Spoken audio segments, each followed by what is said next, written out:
Thank you for joining me today. I am Jose Rosario, and I am thrilled to introduce you to a man that really needs no introduction when it comes to the world of jewelry. He has rubbed elbows with people from all walks of life, from the common man looking to rock his woman up to celebrities and professional athletes. Without further ado, Barry Sable, you are on the hill. It's about to go down. What I want to say, people want to know what is going on in the life of Barry Sable. So what is going on in your life right at this point? Well, Joe, I've been out of the jewelry business now since 2003. And I was a pretty hardworking guy for a long, long time. And I just didn't want to die with my boots on Sansom Street. And I thought there was other opportunities to do other things, and I started another career in the real estate business. And it was pretty interesting. As I closed a week later, I went to the sheriff's sale and I bought 5 properties, and I didn't have any experience in that business. I hired somebody who helped me take a property and rehab it, and I started to learn about construction and the real estate business, and I applied myself in a new career. Very interesting. What started Barry in the jewelry business? What prompted you to get into that line of business, and what is it that you did to make you become as successful as you became? Well, it's a pretty interesting and funny story. At the age of 11, I was in a bowling league with 3 friends of mine, and we won a bowling championship in a Saturday league. And as I approached my 12th birthday, my father said to me, who was in the jewelry business as well, said to me, on Saturdays you're going to have to come to work. And I said to my dad, but Dad, I mean, I'm bowling with 3 of my friends. We want to repeat as a championship team. I said, what am I going to say to those guys? My dad said to me, tell them to find another bowler. So that's basically how my career started. I really didn't have much of a choice. I was drafted into the jewelry business, and fortunately I had a dad that was knowledgeable, tough but knowledgeable, and through, call it junior high and high school, and even through college and a few years after college, I continued to work for my dad until I went to business for myself. Okay. And how long did it take you? Did it take you a while to really grasp the business and grow it into what it became? Well, initially I didn't have a retail location. At that time, I used to travel throughout the country and do business with pawnbrokers and auctioneers and people of that nature. And when gold went from $300 to $800, I found that there was a market to buy gold. So I went to a very good friend of mine who was my best friend at that time, and we opened up just a 1 counter, call it location on Sansom Street, and we started buying collectibles in gold and silver and platinum. The first year we did $20 million in purchases, which was quite a bit at that time. And that's how my career started for myself on Sansom Street. And when gold eventually went back down, he had been in the retail jewelry business with his family, and he decided that he was going to go back to that. And then I purchased a building on Sansom Street and launched Sable Diamonds, and that was the beginning of a terrific ride, meeting so many different type of people in all walks of life. Okay. Now you mentioned that you branched off into real estate development. What happened with the jewelry business that you went from jewelry to now real estate? Because it's business, but it's a different line of career. So why the change? Well, frankly, I've been a single guy for a long time, and the jewelry business was a 7-day affair. In those days, I marketed myself through television and radio and billboard and things of that nature. So I basically formulated a business that centered around me. And even though that I had 19 people working with me in a small location. That business, people would walk in, where is he? Where's Barry? Where's Barry? So, it was morning, noon, and night. And I would say 60% of, of the sales that I had were custom made. So it was something that you would work during the day and you're busy and you're waiting on customers, and then to take a drawing from something and develop it, I did, after hours. So I was constantly working. So it just, after a while, I said, this is a lot of work. And frankly, I thought that going into the real estate business, I could probably make more money and work less. And instead of being 7 days a week, like it was in the jewelry business, real estate was 9 days a week. So I just, I was there all the time. And in order to build something, I learned how to build homes from the ground up. And I applied myself, and I became a self-taught guy in the real estate business, in the development business. Very nice.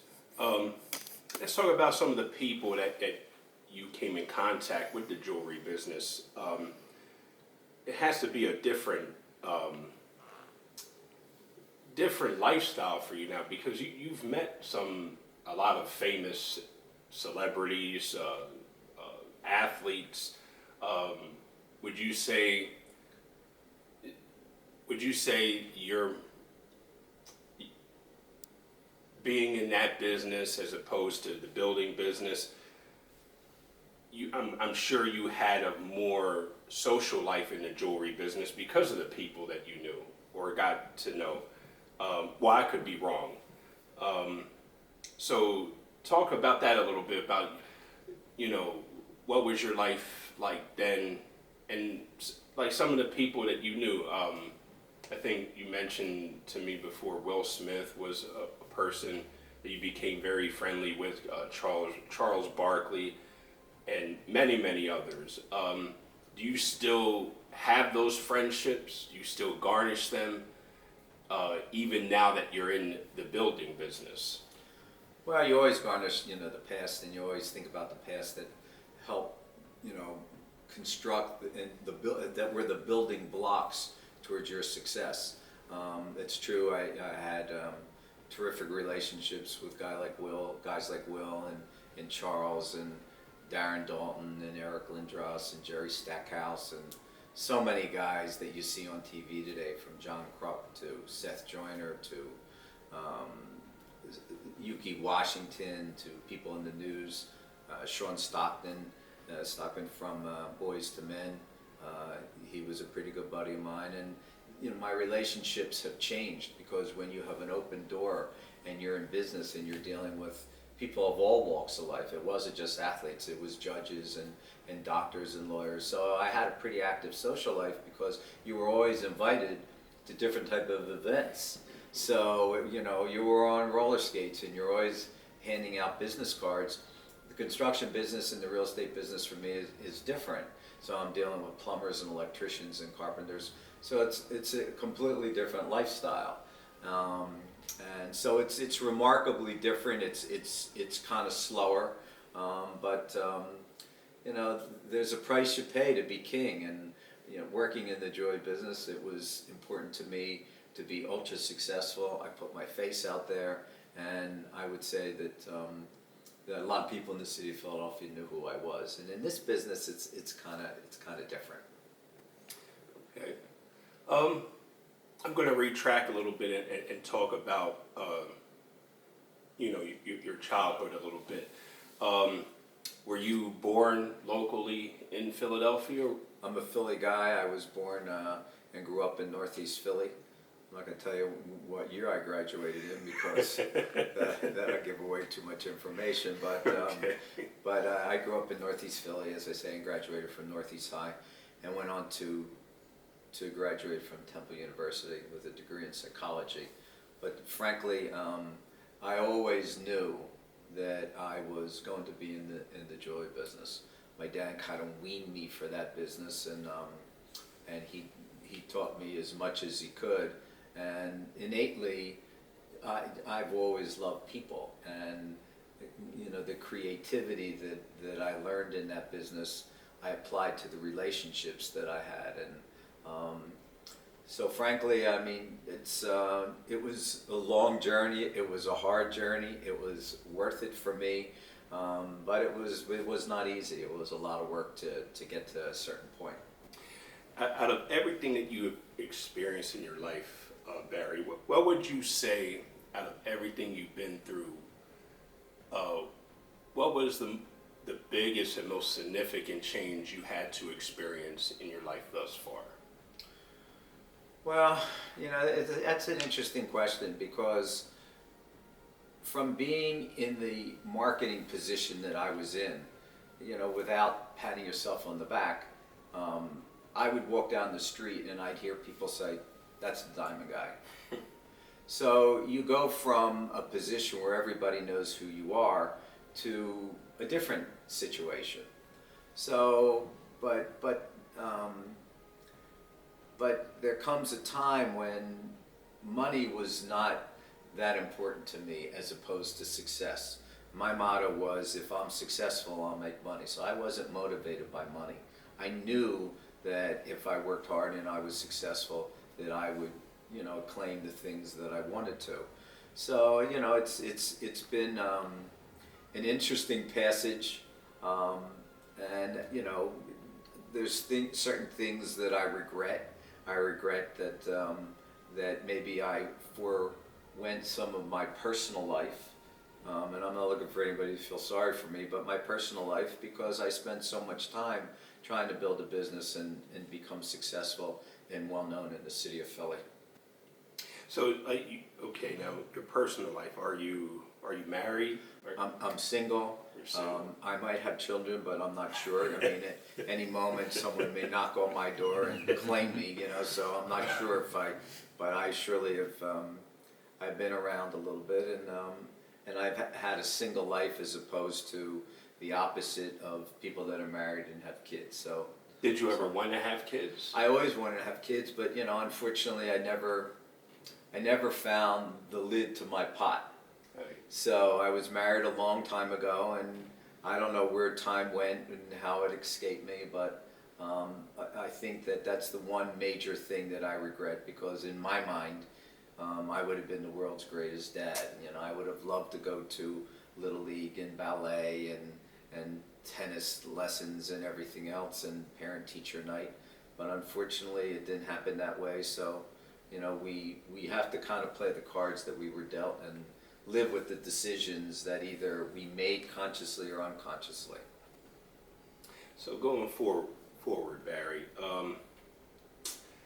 what would you say would be your biggest fear from this point going forward?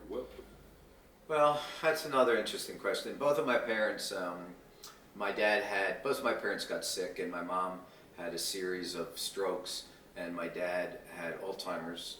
So, taking care of them and watching them develop from someone that's completely cognizant to everything to a different state of mind is kind of concerning. So the two things that I've always been concerned about is losing my mental capacity, and also cancer. I mean, cancer is a tough thing to have to fight against, and but those are probably the two fears. Other than that, I live life every day, and I try and enjoy what life has to offer.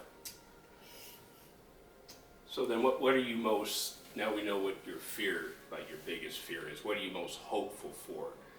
So obviously you don't want to get to the point that your parents were, but do you have any hopes for,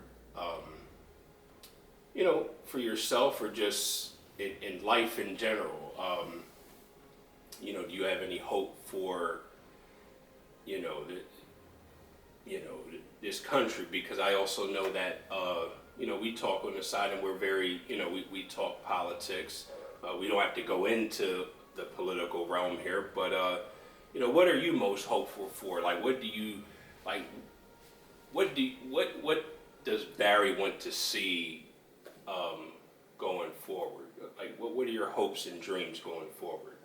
Well, right now I'm concentrating on hitting the golf ball straight. I mean, that's Okay. that's important to me, because You know, I'm losing a few dollars on the golf course, so I would like to learn how to hit the ball a little straighter and longer. But having said that, I think that to me the greatest gift is to share, and I think that, you know, with the help of the good Lord, because obviously I haven't been able to do it on my own, that it would be nice for someone to come into my life that cared about me, and vice versa.